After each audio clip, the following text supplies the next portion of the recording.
It happened on a rainy Thursday evening in November, in a small city in Eastern Europe. Andre, a taxi driver for almost 20 years, thought he had seen everything. Drunk passengers, people running without paying, even couples arguing so loudly that he considered throwing them out mid-ride. But nothing compared to what happened that night. It was close to midnight. The streets were nearly empty, shining with wet reflections from streetlights.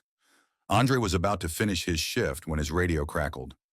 Pickup request, old train station, north entrance. The old station hadn't been in use for over a decade.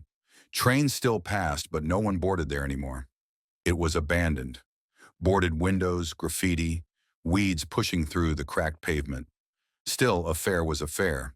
He drove there slowly, rain blurring the view.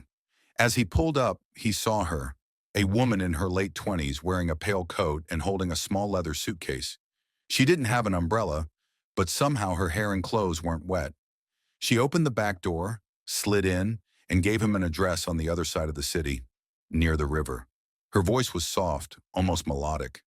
They drove in silence for a while. Andre glanced at her in the mirror. She sat perfectly still, looking out the window.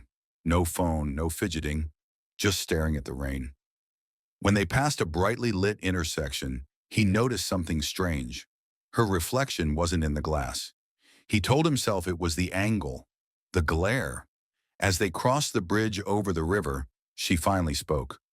"Do you believe people can disappear without anyone noticing?" He forced a chuckle. "I suppose it happens." She smiled faintly. "It happened to me." Before he could ask what she meant, the GPS beeped. They had arrived.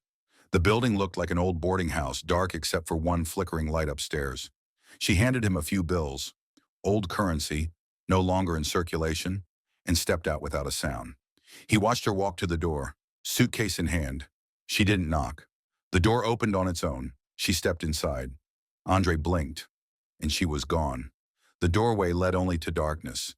The next morning, he drove past the same address. The building was burned out, its windows black and empty. Locals told him it had been abandoned for 20 years, ever since a young woman died there in a fire, and she had been buried with her suitcase. Thank you so much for watching. Make sure to subscribe and turn on the notifications so you don't miss the next story.